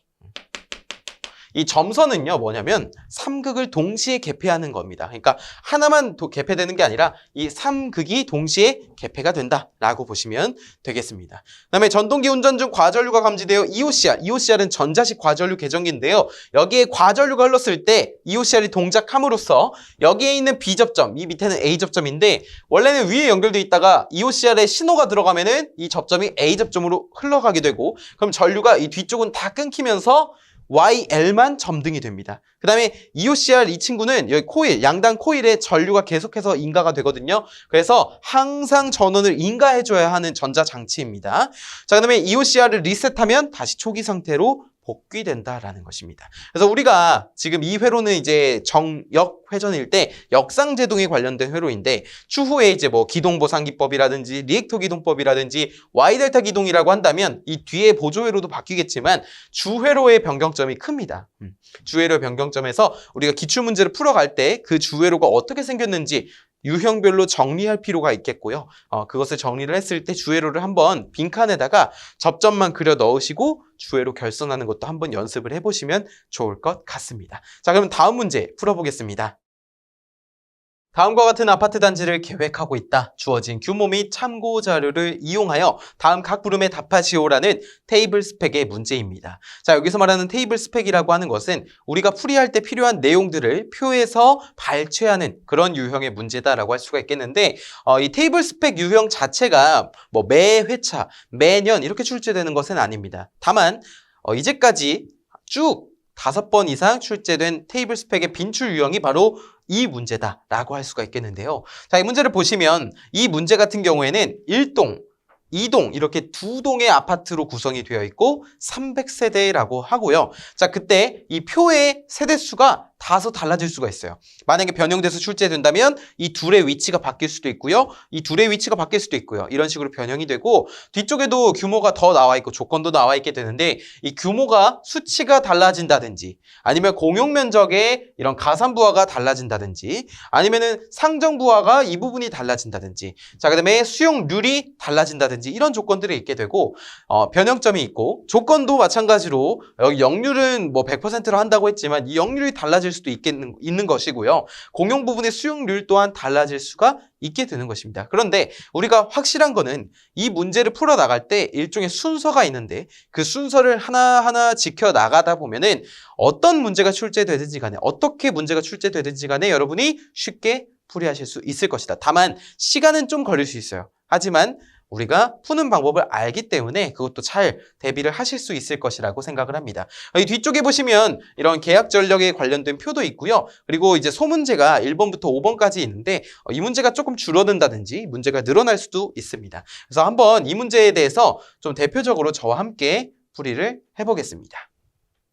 자, 먼저 보실 점은 바로 이 부분인데요. 이 부분과 그리고 이 뒤쪽에 조건 부분입니다. 조건에서 가산 부분을 보시면 가산이 뭐냐면 더해주는 거죠. 더해서 계산하라. 80제곱미터 이하의 면적에 한해서는 750V를 150제곱미터 이하의 면적에 한해서는 1000V를 더해줘라 라는 것이고 공용 면적, 아까 전에 이제 주택 면적 말고요. 세대당 면적 말고 공용 면적인 경우에는 동이 각각 나눠져 있고 각각 1700제곱미터로 표현이 되는 겁니다. 이 수치는 달라질 수가 있겠죠. 자, 그 다음에 제곱미터당 상정 부하입니다. 아파트인 경우에는 세대당 면적에 40씩을 곱해야 되고요. 공용 부분에는 이 제곱미터당 7V를 곱해줘야 됩니다. 그럼 결국에 이 위에 있는 1700에다가 7을 곱해줘야 되겠죠. 자, 수용률 같은 경우에는 이제 동별 수용률이다라고 보시면 되겠는데 1동과 2동이 있었잖아요. 자, 1동, 2동이 총 300세대였습니다. 그런데 1동을 다 더해보시면 3, 4, 5, 3 더하면 15거든요. 여기도 15, 즉 150세대입니다. 여기 150세대, 여기 150세대. 그래서 수용률을 구할 때 이것은 이제 수용 부하를 계산할 때 사용이 되는데 수용률을 세 번째 150세대 이하 55%를 곱해 주어야 한다라는 것입니다. 그래서 300이 아니라 여기 300이라고 해서 200세대 이하 뭐 이런 것들을 다 하는 게 아니라 150세대 이하 이런 것이라고 보시면 되겠습니다. 자, 그래서 우리가 조건을 토대로 그리고 아까 전에 그 조건을 토대로 상정 부하부터 한번 구해 볼게요. 왜냐면은 1번 소문제가 1동의 상정 부하는 몇 볼트 암페어인가 라고 물어봤잖아요. 자, 그렇기 때문에 1번부터 한번 구해 보겠습니다. 상정 부하. 그런데 뭐 1동이다라고 해서 1동만 구할 것이 아니라 1동, 2동 다 같이 구하게 될 것입니다. 자, 여기를 1동이라고 하고요. 여기를 2동이라고 해보겠습니다. 자, 먼저 세대당 면적을 통해서 한번 구해볼게요. 먼저 세대당 면적 50제곱미터 1동부터 하는 겁니다. 50제곱미터가 아까 아파트당 면적이 상정부하가 뭐였죠? 40V였잖아요. 여기 보시면. 그쵸? 그럼 40을 곱해줍니다. 먼저. 여기까지는 어렵지 않으시죠? 그 다음에 플러스 아까 전에 조건 보시면 여기 80제곱미터 이하는 750V를 가산해주게끔 되어 있습니다. 이거 지금 상정부하 구하는 겁니다. 750을 더해줘요. 왜냐? 이거는 이제 80제곱미터 이하니까요. 이것이 몇 개 있다는 거예요? 30개 있다라는 거예요. 세대수만큼. 30. 그 다음에 70 곱하기 40. 마찬가지로 80제곱미터 이하니까 750에 몇 세대입니까? 40. 자, 이런 식으로 차곡차곡 계산해 나가는 겁니다. 자, 90 곱하기 40에 플러스 이번에는 80 이상이니까 1000을 더해줘야 되겠고요. 자, 이게 몇 세대 있습니까? 50세대 있겠고요. 자, 그 다음에 마지막으로 110세대. 110제곱미터. 이거는 마찬가지로 40 플러스 1000 곱하기 몇 세대 있습니까? 30세대 있습니다. 자, 이렇게 계산을 해주면 뭐가 나와요? 아파트 면적에 대한 세대당 면적에 대한 상정 부하가 나오게 되죠. 자, 그래서 이것을 계산하면 얼마가 나오냐면은 61만 6,500V 나오게 됩니다. 근데 여기서 끝이 아니죠. 세대당 면적뿐만이 아니라 어떤 것이 있습니까? 공용 면적이 있잖아요. 공용 면적. 그렇기 때문에 여기다가 뭘 더해줘야 돼요? 공용 면적만큼을 더 더해줘야 된다. 그래서 1700 곱하기 7 해준 것을 더해주면은 비로소 우리가 구하고자 하는 일동의 상정부하가 나오게 됩니다. 그 값은요, 62만 8,400V 암페어가 나오게 됩니다. 일동의 상정부하는 다음과 같아요. 자, 이동도 한번 구해볼까요? 이동도 구해보면은 이동 조건을 먼저 보시면, 자, 마찬가지로 바로 해볼까요? 50 곱하기 40 더하기 750에 몇 세대입니까? 50세대. 여기도 70 곱하기 40, 750 몇 세대 있습니까? 30세대. 그 다음에 여기는 90 곱하기 40 플러스 1000 곱하기 50세대. 그 다음에 여기 마지막 110에다가 40 곱해주게 되고 1000을 가산해준 다음 몇 세대 있습니까? 30세대. 여기 40세대네요. 40세대. 자, 이렇게 계산을 해주면 이동의 상정부하는 세대당 면적은 59만이 나옵니다. 깔끔하게 59만 볼트 암페어가 나와요. 근데 이것이 끝이 아니라고 했죠. 바로 아까 전에 공용 면적도 고려를 해줘야 됩니다. 그래서 여기에다가 이제 1700 곱하기 7을 가산을 해줘야 되겠죠. 자, 이러면은 이동의 상정부하가 나오게 되는데 바로 60만 1900 볼트 암페어가 나오게 됩니다. 그래서 일동의 상정부하는 이거, 이동의 상정부하는 이거라는 것을 먼저 알 수가 있습니다. 맞습니까? 자, 그러면 우리가 이 부분만 따로 위에다가 다시 적어볼게요. 이 부분만. 여기에다가 일동 61만 6,500 그 다음에 1700 곱하기 7 이게 더한 게 뭐라고요? 62만 8,400 그쵸? 그 다음에 이동도 한번 적어볼게요. 이동은 59만 여기 1700 곱하기 7을 더해서 얼마가 나옵니까? 60만 1900 60만 1900 볼트 암페어. 자, 이렇게 나왔습니다. 여기도 구했고 여기도 구한 거예요. 지금 상정 부하를 구한 겁니다. 그 다음에 두 번째 문제 무엇입니까? 이동의 수용 부하를 묻는 거잖아요. 수용 부하. 일단은 방금 1번 소문제는 어떤 것을 넣어주면 돼요? 이것이 바로 정답이 되는 겁니다. 62만 8,400 아시겠죠? 자, 수용부하 같은 경우에는 수용률을 고려를 해줘야 됩니다. 자, 일동의 수용부하 같은 경우는 어떻게 될까요? 일동의 수용부하. 아까 전에 동별 수용률은 어디에다 적용을 한다고요? 세대당 면적에다가 적용을 하는 겁니다. 그래서 61만 6,500에다가 곱하기 0.55를 해줘야 되고요. 여기에다가 뭘 더해줘야 됩니까? 공용 면적에 대해서도 더해줘야 되는데, 자, 공용 면적에 대해서는 아까 전에 조건에 따르면 수용률을 100%라고 본다고 했습니다. 그래서 한번 볼까요? 100%가 맞는지 한번 보겠습니다. 여기 보시면 공용 부분의 수용률은 100%로 본다라고 되어 있죠. 자, 그래서 1 이렇게 해주면 우리가 일동의 수용 부하를 계산할 수가 있습니다. 자, 이러면은 33만 9,075 볼트 암페어가 나오게 되고요. 수용 부하입니다. 자, 그다음에 이동도 보겠습니다. 이동도 보시면 이거는 이제 59만에다가 여기에 0.55를 곱해줘야 되죠. 이동 전체 세대수가 150세대니까. 자, 그래서 여기다가 뭘 더해줘요? 1700 곱하기 7 곱하기 1 마찬가지로 해줘야 되겠죠. 자, 이것을 계산해주면은 이동의 수용 부하는요 33만 6,400 볼트 암페어가 나옵니다. 따라서 2번 문제에 대한 정답은 뭐가 됩니까? 33만 6,400 볼트 암페어가 정답이 되는 것입니다. 그 다음에 이어서 3번 문제가 어떻게 되어 있냐면요. 이 단지의 변압기는 단상 몇 킬로볼트 암페어짜리 세대를 설치하여야 하는가? 단, 변압기의 용량은 10%의 여유율을 보며 단상 변압기의 표준 용량은 75, 100, 150, 200, 300 킬로볼트 암페어 등이다. 라고 말을 한 상태입니다. 그래서 우리가 구하고자 하는 거는 단상 변압기 한 대 용량을 구해야 되는 거죠. 그러니까 단상 변압기 3대를 설치해야 한다. 그러니까 단상 변압기의 용량은 얼마가 되는지를 물어보는 겁니다. 그러면은 우리가 변압기의 용량을 고려를 할 때는요. 이걸 고려를 해줘야 돼요. 변압기 용량을 고려를 할 때는 여기 일단은 3대로 구성한다고 돼 있죠. 변압기 용량이라고 하는 것은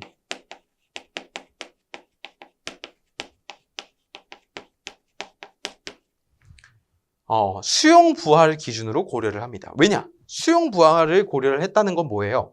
실제 사용하는 전력에 대해서 변압기 용량을 선정해야 할 거잖아요.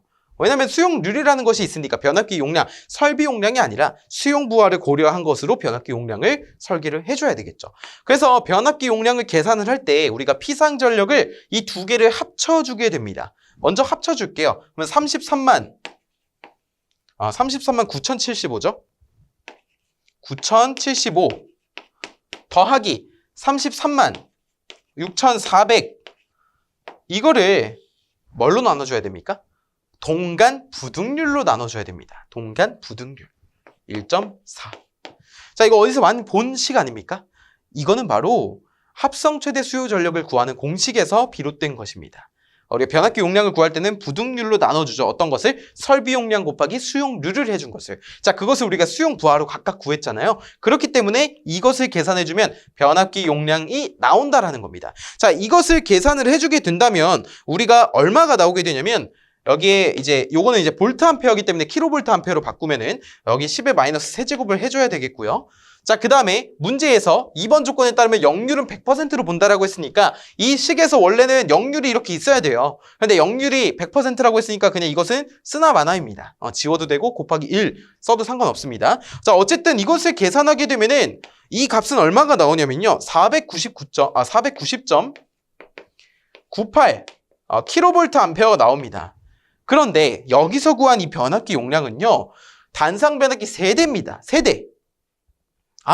그러면 한 대는 뭐예요? 3으로 나눠줘야 되겠죠? 자, 그래서 이 490.98을 3으로 나눠보겠습니다. 자, 그럼 무슨 값이 되냐면 490.98 나누기 3 이 상태가 되겠죠? 한 대 용량. 그쵸? 그런데 여기에 아까 전에 뭐 있습니까? 여유율을 10% 곱해줘야 된다고 했습니다. 그래서 여유율을 10을 곱해주는 게 아니죠. 바로 뭘 곱해줘야 됩니까? 10%를 곱해주는 거면 1.1을 곱해줘야 됩니다.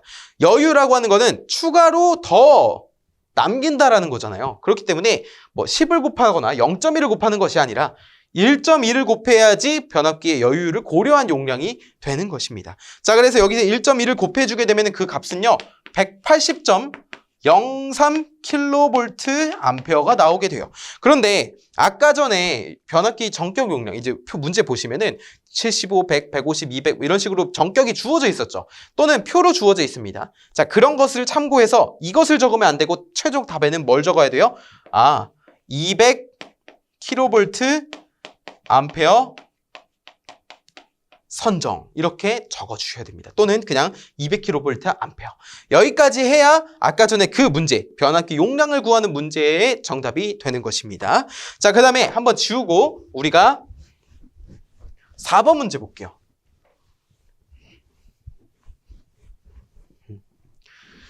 자, 4번 문제 보시면은 뭐라고 적혀 있습니까? 한국전력공사와 변압기 설비에 의하여 계약한다면 몇 킬로와트로 계약하는가라고 해서 계약 전력에 대해서 물어보고 있습니다. 그래서 4번은 계약 전력에 관련돼서 물어보고 있구나. 그런데 그 기준이 뭐라는 거예요? 변압기 설비에 의한 겁니다. 설비, 말 그대로 설비 용량이죠. 자, 이거는 아까 전에 뭡니까? 상정 부하로 계산을 해줘야 된다는 겁니다. 자, 그래서 상정 부하가 아니라 변압기 설비니까 죄송해요. 수용 부하로 구한 변압기 용량을 기준으로 계산을 해야 된다는 겁니다. 그래서 단상 변압기 방금 전 소문제에서 200kVA로 말했어요. 그런데 여기 보시면 변전실의 변압기는 단상 변압기 3대로 구성한다라고 했잖아요. 그렇기 때문에 뭐라고 쓰면 됩니까? 200 곱하기 3 하면 뭐 나와요? 원래 600kVA가 나옵니다. 그런데 역률은 뭐라고요? 100%라고요. 그럼 역률이 100%라고 하는 것은 피상 전력과 유효 전력이 동일하다라는 거잖아요. 그렇기 때문에 계약 전력은 따라서 얼마가 됩니까? 600kW가 됩니다. 본래 피상전력이 역률을 곱하면 유효전력이 되는데 역률이 100%니까 1을 곱하는 거니까 결국에 600kW가 정답이 됩니다. 킬로볼트 암페어 쓰시면 안 돼요. 단위를 맞춰주셔야 됩니다. 문제에서 요구하는 단위로 600kW라고 해주시고 자 5번 문제 보겠습니다. 5번 문제는 지금 보시면 한국전력공사와 사용설비에 의하여 계약한다면 몇 킬로와트로 계약해야 하는가라고 또 계약전력에 대해서 물어보고 있는데 이번에는 기준이 사용설비에 의하여 계약을 한다는 겁니다. 이것이 바로 설비 용량에 따른 그런 분류라고 보시면 되겠습니다. 자, 그래서 5번을 여기다 한번 적어볼게요. 문제가 이렇게 가려져 있으니까 5번 여기다 적고 한번 풀어보죠. 사용설비라고 하는 것은 상정부하를 고려를 해줘야 됩니다. 아까 전에 구한 우리가 상정부하를 보시면 먼저 62만 8,400이라는 상정부하가 있었고요. 이거는 1동의 상정부하. 그 다음에 2동의 상정부하는 얼마였습니까? 60만 1,900 볼트암페어가 2동의 상정부하였습니다. 자, 이것을 다 더해주고 이거는 볼트암페어이기 때문에 킬로볼트암페어로 바꾸기 위해서 10의 마이너스 세제곱을 해주게 됩니다. 자, 그러면 그 값은 얼마가 나오냐면은 1230.3 킬로와트가 나오게 됩니다. 근데 갑자기 볼트암페어에서 킬로와트로 바뀌었네요. 왜 그럴까요? 와트로 바뀐 이유? 바로 역률이 1이기 때문에. 그래서 원래는 킬로볼트암페어인데 이 역률이 1이라서 킬로와트로 된 겁니다. 자, 그래서 1230.3인데 이게 끝이 아닙니다. 여기 보시면 표가 있습니다. 처음 75킬로와트에 대해서 환산율 100%, 다음 75에 대해서 85, 75에 대해서 75, 75에 대해서 65, 300킬로와트 초과분에 대해서 60%라고 되어 있습니다. 여기서 말하는 300kW 초과분이라고 하는 것은 75, 75, 75, 75 더하면 300이거든요. 그것을 제외한 나머지는 60%의 계약전력 환산율로 고려를 해준다. 자, 그런데 수치 단수가 1kW 미만일 경우, 즉 1의 자리 미만일 경우에는 소수점 이하 첫째 자리에서 반올림을 해서 소수점을 없애버려라 라는 것이 핵심이 되겠습니다. 자, 그래서 우리가 75씩 나눠보려고 해요. 75 했습니다. 그 다음에 75 곱하기 뭘 해줘야 됩니까? 0.85. 그 다음에 75 곱하기 0.75. 75 곱하기 0.65. 마지막은 60%입니다. 300을 빼야 되죠. 왜냐면 여기 300이 있으니까. 여기서 300을 빼면은 930.3입니다. 930.3에 0.6을 곱해줘야 됩니다. 이것을 다 더해줍니다.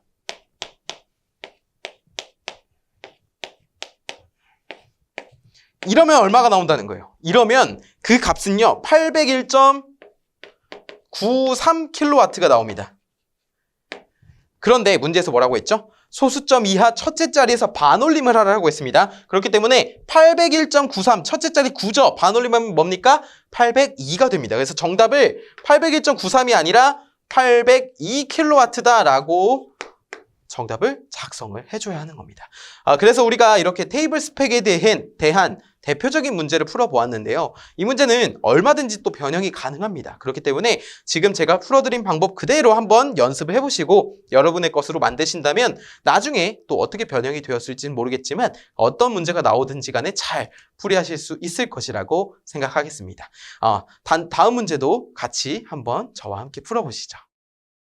지금부터는 단답 유형의 빈출 문제입니다. 우리가 말하는 단답이라고 하는 것은 무엇일까요? 바로 장단점을 묻는 문제, 둘째, 특징을 묻는 문제, 셋째, 표에 알맞은 것을 채워 넣는 문제, 넷째, 기호를 보고 이때 이게 무슨 기호인지 그것을 묻는 문제, 다섯 번째는 이제 빈칸에 알맞은 것을 써넣는 문제다라고 말을 할 수가 있겠습니다.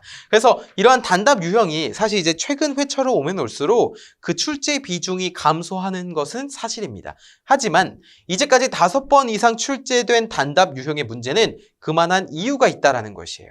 우리가 이렇게 자주 출제됐으면 앞으로도 변형돼서 출제될 확률 또는 동일하게 출제될 확률이 높다라고 볼 수가 있고, 그래서 잘 대비를 하면 이러한 문제가 혹시 추후에 출제가 되었을 때 많은 도움을 얻을 수가 있다. 그렇기 때문에 지금 단답을 정리하는 것은 굉장히 효율적이다라고 볼 수가 있겠습니다. 한번 저를 믿고 끝까지 따라오시면 좋을 것 같습니다. 자, 볼까요?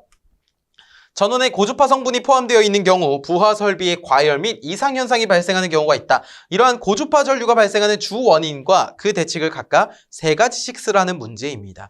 자, 이런 문제는 보시면 소문제가 나눠져 있고요. 3가지씩 쓰라는 문제입니다. 즉 소문제별로 3가지씩 쓰라는 것이죠. 사실 이 유형의 문제는 변형돼서 출제가 된 적이 많은데 어떤 것이냐면은 첫째는 이 소문제로 나눠져 있는 것이 아니라 그냥 문제 자체적으로 고주파 발생 원인에 대해서 묻는 문제가 나온 적이 있고요. 그 다음에 아니면 고주파 발생 대책, 방지 대책에 대해서만 물어보는 경우가 있고 지금 보시는 것처럼 원인과 대책을 동시에 물어보는 경우가 있었기에 제가 동시에 물어보는 경우 모두 다 수록된 이 문제를 대표적으로 가져와 봤습니다. 자, 이 문제는 결국에 물어보는 거는 고주파의 발생 원인과 그 대책에 대해서 물어보는 것이에요. 그래서 먼저 고주파라고 하는 것이 무엇이냐면 우리가 이제 교류 파형을 그릴 때요. 교류가 보통 이렇게 사인파가 이렇게 출렁하잖아요. 그렇죠? 물론 제가 지금 그림을 잘 못 그렸지만 그런데 이거는 뭐라고 부르죠? 사인파죠. 사인파 또는 정연파라고 부르잖아요. 굉장히 파형이 매끄럽습니다. 그런데 이 매끄러운 것이 아니라 이렇게 삐뚤빼뚤한 것이 있다는 것이죠. 자, 이런 것을 뭐라고 부르냐면은 비정연파라고 해요. 비정연파. 비정연파에는 직류분과 기본파와 고주파의 합으로 구성이 되는데 자, 여기서 말하는 기본파는 사인파와 주파수가 동일한 거, 고주파는 사인파, 그러니까 정연파의 주파수의 n배만큼 있는 것을 고주파라고 합니다. 3고주파면 3배 주파수가, 5고주파면 5배, 7고주파면 7배 이렇게 되는 것이에요. 이 고주파는 전자장치, 전기 설비 굉장히 좋지 않습니다. 그렇기 때문에 이것을 반드시 제거를 해줘야 하고 자, 그런 원인이 어떤 것이 있는지 알아보고 대책까지 한번 정리를 해보자는 거예요. 먼저 발생 원인에는 3가지 정도가 있습니다. 대표적으로 자, 변압기, 전동기 등의 여자 전류에 의해서 즉 이제 자기 포화에 의해서 고주파가 발생할 수 있고요. 두 번째는 이제 컨버터, 교류를 직류로 바꿔주는 거, 인버터, 직류를 교류로 바꿔주는 거, 초퍼는 전원의 온오프를 짧게 하면서 전력을 변환해주는 장치, 이런 전력 변환 장치 등에 의해서도 반드시 고주파가 발생할 수 있다라는 것을 아셔야 되고 전기로 아크로는 이제 열과 불꽃에 의해서 고주파가 발생할 수 있다라는 것입니다. 그 외에는 용접기라든지 아니면 컴퓨터 아니면 전동기 구동장치 등이 해당이 되겠습니다. 그래서 3가지를 쓰라고 했으니까 여러분께서 확실한 것만 위에서부터 한번 작성을 해보시면 어떨까요? 자, 둘째는 대책입니다. 대책을 보시면 전력 변환 장치의 펄스 수를 크게 한다라는 건데 자, 펄스라고 하는 것은 무엇이냐면요. 수를 증가시킨다라고 하는 것은 이런 파형. 자, 이런 파형을 계속해서 펄스 수를 늘려나가게 되면은 마치 어떤 모양이 되냐면요. 이게 마치 이런 사인파가 됩니다. 결국에 전력 변환 장치를 하더라도 이 펄스 수를 다 펄스화 이렇게 하는데 펄스 수를 증가시키게 되면 마치 정연파처럼 되어서 사인파처럼 되어서 고주파를 제거하는 효과를 가져올 수 있다라는 것이 핵심이 되겠고 둘째는 고주파 필터를 사용하면 직관적으로 보이시죠? 고주파 필터를 사용해서 제거하는 거. 셋째는 변압기는 델타 결선을 채용하면 델타 결선은 가장 대표적인 3고주파 제거 방식입니다. 그렇기 때문에 3상에서 3고주파 제거를 담당하게 되고 고주파 순환 회로를 구성함으로써 3고주파가 외부로 나타나지 않겠죠. 그래서 대책은 대표적으로 위에 3가지 정도가 되겠고 밑에 그 외에는 추가적으로 아시면 좋은데 네 번째 보시면 전력용 콘덴서에서는 직렬 리액터를 설치한다라고 했습니다. 직렬 리액터는요. 단상에서는 제3고주파, 삼상에서는 제5고주파 제거를 주 목적으로 합니다. 단상에서는 델타 결선이 없기 때문에 3고주파 제거를 리액터가 담당하지만 삼상에서는 델타 결선이라고 하는 것이 있기 때문에 제5고주파 제거를 담당으로 하게 됩니다. 다섯 번째는 송전 선로에 관련된 내용이고요. 보통. 여섯 번째는 고주파 발생하는 기기와 충분한 간격을 확보해야 됩니다. 간격을 확보해야 되고 차폐 케이블을 사용함으로써 고주파를 제거할 수 있다는 거예요. 자, 일곱 번째는 고주파 발생 부하는 일반 부하와 개통을 분리하는 겁니다. 그러니까 개통이 동일하면 이 고주파가 확대될 수 있다는 거예요. 근데 개통을 고주파 부하와 일반 부하를 분리함으로써 이렇게 고주파가 확대되지 않도록 이렇게 좀 구성을 할 필요가 있다는 것을 나타내고 있습니다. 자, 이렇게 해서 우리가 고주파 전류가 발생하는 주 원인과 그 대책에 대해서 알아봤습니다. 역류를 개선하면 전기요금의 저감과 배전선의 손실 경감, 전압 강화 감소, 설비 여력의 증가 등을 기할 수 있으나 너무 과보상하면 역효과가 나타난다. 즉 역률이 오히려 감소하는 효과를 가져오게 된다 이러는 것이죠. 즉 경부화 시에 콘덴서가 과대 삽입되는 경우, 너무 과하게 삽입되는 경우 그 결점을 세 가지 쓰라는 문제입니다. 이 문제도 굉장히 자주 출제가 되었는데요. 역류를 개선하면 보통 좋다라고 하지만 그 역류를 개선하기 위해서도 이제 직렬 콘덴서라든지 이런 것들이 있어서 우리가 리액턴스를 줄임으로써 역류를 개선할 수는 있지만 이런 콘덴서가 너무 과하게 삽입이 되면 오히려 역효과를 불러온다라는 것이 이 문제의 핵심이고 우리가 이 결점을 쓸 건데 문제에 따르면 답이 세 가지 쓰고요. 밑에 그 외로 네 가지가 들어갈 겁니다. 그냥 제 답으로요. 해설로요. 그런데 제가 권장 드리는 것은 그 위에 있는 세 가지는 좀 확실하게 암기를 하셔서 적어주셨으면 좋겠고 이 네 가지 정도는 그래도 위에 게 생각이 안 날 때 추가적으로 적는 정도로 활용을 해주시면 좋겠습니다. 왜냐? 조금 더 이 정답에 가깝다고 보기 때문이에요. 어떤 것들이 있냐면 첫째로는 모선 전압의 상승입니다. 우리가 대표적으로 뭘 뜻할 수 있냐면 C, 즉 정전 용량을 가지고 있는 그런 C에 의해서 진상 전류가 흐르게 되죠. 진상 전류는 뭡니까? 전류의 위상이 전압의 위상보다 앞섭니다. 빨라요. 그렇기 때문에 어떤 현상이 있냐면 바로 페란티 현상이 있습니다. 우리 송전솔로에서 페란티 현상이란 무엇이죠? 무부하 송전솔로, 경부하에서 진상 전류에 의한 영향이 커서 충전 전류에 의한 영향이 커서 수전단 전압이 송전단 전압보다 높아지는 현상을 페란티 현상이라고 하고 이를 방지하기 위해 블로 리액터를 사용을 했습니다. 그런데 이 모선 전압 상승도 그와 비슷한 논리로 생각할 수가 있겠죠. 자, 둘째로는 재점호에 의한 과전압이 발생합니다. 여기서 말하는 재점호라는 것은 극간에 다시 이제 연결이 되는 불꽃이 아크가 발생하는 것을 말하게 되는데 재점호는 왜 일어나게 되냐면 어떤 것에 의해서 쉽게 일어나게 되냐면 바로 진상 전류에 의해서 쉽게 일어납니다. 왜 그러냐면요. 진상 전류는 뭐예요? 전압의 위상보다 전류 위상이 더 앞선다라고 했잖아요. 즉 예를 들어서 대표적으로 차단기가 있을 때 차단기가 차단을 할 때 접점이 떨어집니다. 이 떨어지는 위치가 전류가 이제 0이 되는 시점인데 전류에 의해서 차단이 됐어요. 그런데 지상이 아니라 진상이잖아요. 그러면 전압이 뒤늦게 도착을 하겠죠. 그러면 이 높은 전압에 의해서 다시 이 전극간에 연결이 되는 그런 현상을 재점호라고 부르게 되는데 그런 것에 의해서 과전압이 발생할 수 있다.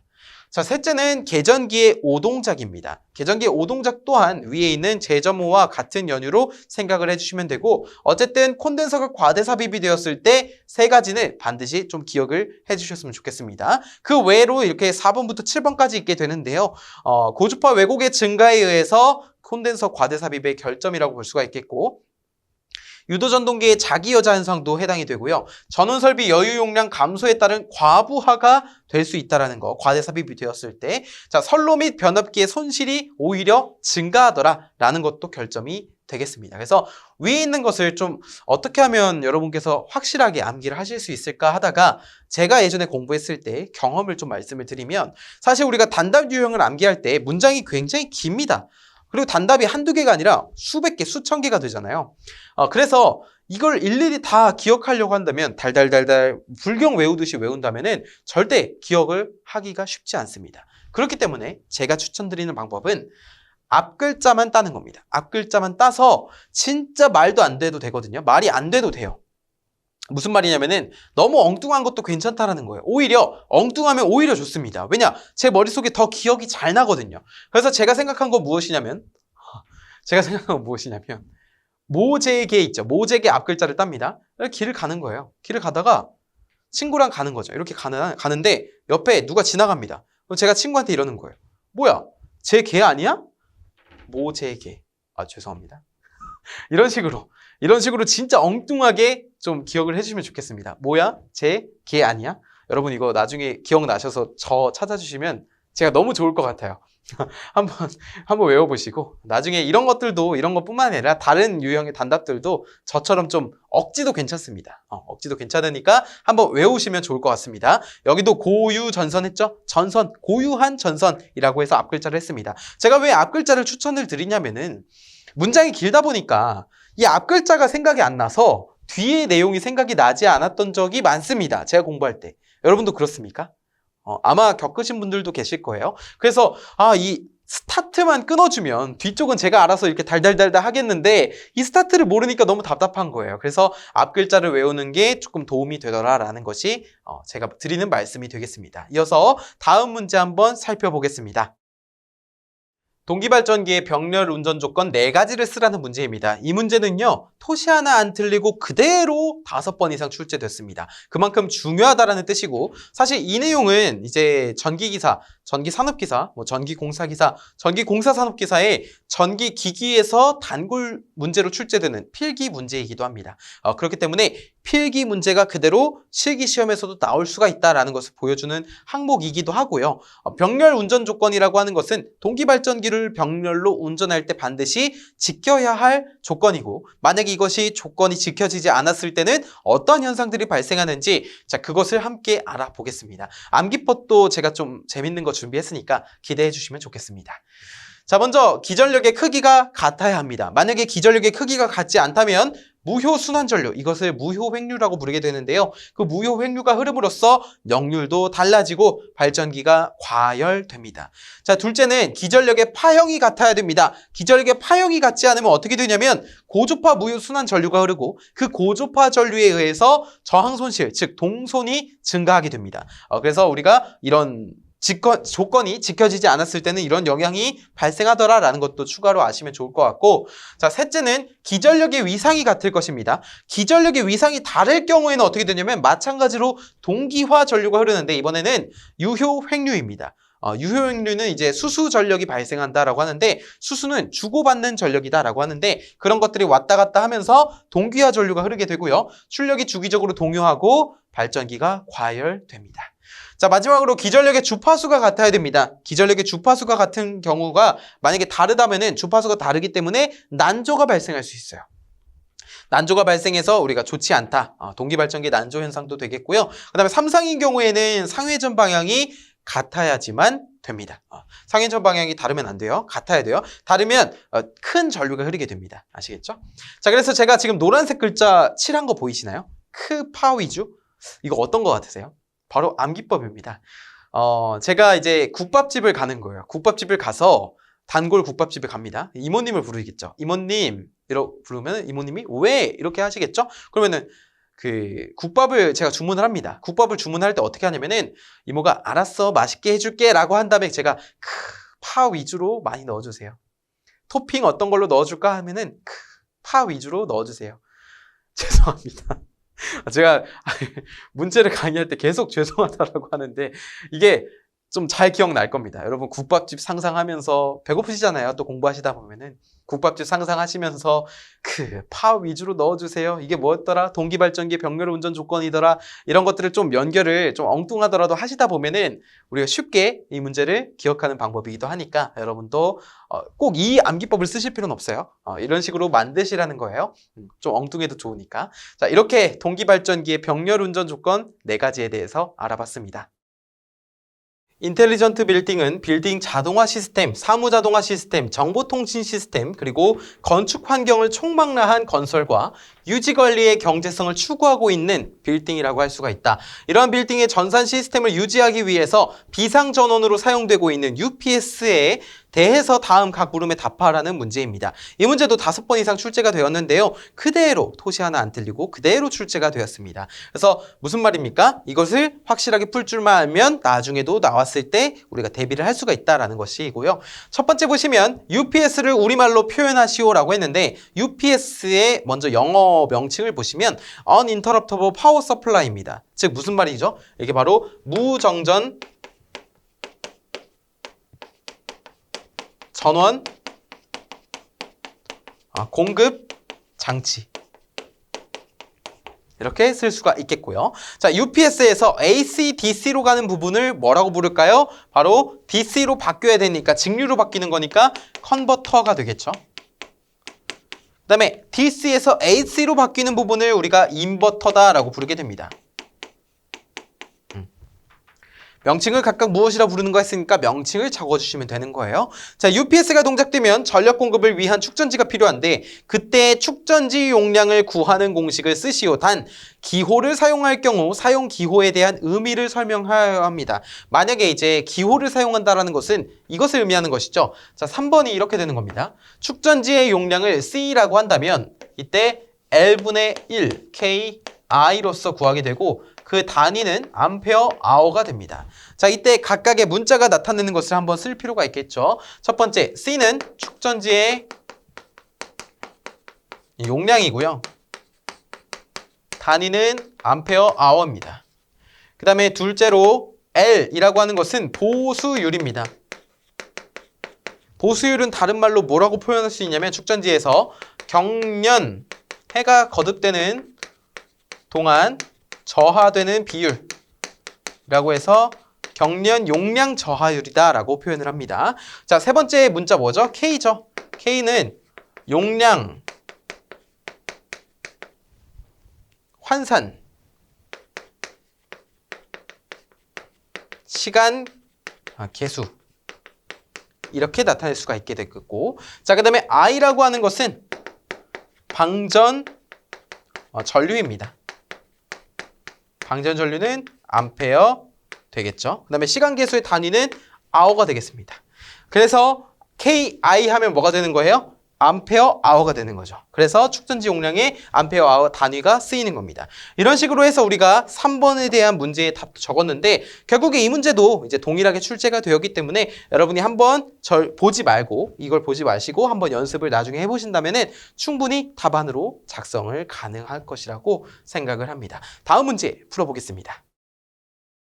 방폭 구조에 관한 다음 물음에 답하시오라는 문제입니다. 자, 방폭 구조다라고 하는 것이 이제 23년 10월 12일자로 KC 용어가 변경이 되었습니다. 방폭이라고 하는 것은 폭발 방지로 풀어 쓰게끔 규정이 되었는데요. 그래서 방폭 구조, 폭발 방지 구조 둘 다 동일한 말로 쓸 수가 있습니다. 폭발 방지 구조에 관한 다음 물음에 답하라는 문제에서 1번과 2번의 소문제로 남아 있는데요. 구분이 되어 있는데 사실 이 문제도 5번 이상 출제가 되었을 때 막 토시 하나 안 틀리고 출제가 되었다기보다는 다 변형되어서 출제가 되었습니다. 문장이 조금 다르게 출제가 된 경우도 있고요. 아니면은 뭐 방폭의 정의에 대해서 물어보는 경우도 있고, 그래서 뭐 전동기에 대해 설명하시오, 종류 3가지만 쓰시오 이런 경우들이 다 있으니까 여러분이 이 유형 하나만 아시더라도 충분히 대비를 하실 수 있을 것이라고 생각을 합니다. 자, 먼저 폭발 방지 구조다라고 하는 것은 이제 폭발이라고 하는 것이 전기 설비가 원인이 되어서 증기 또는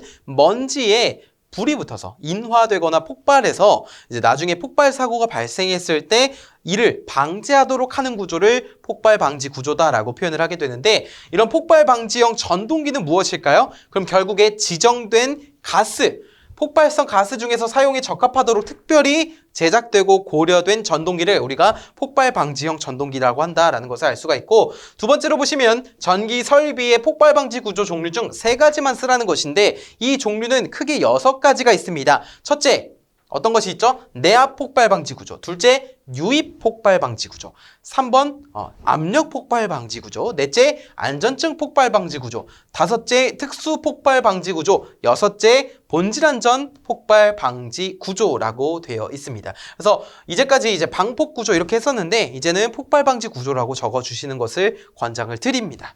이렇게 해서 우리가 방폭 구조, 특히 폭발 방지 구조에 대한 문제도 풀어보았는데요. 이상으로 우리가 전기기사 실기에서 5번 이상 출제된 문제들을 저와 함께 알아봤습니다.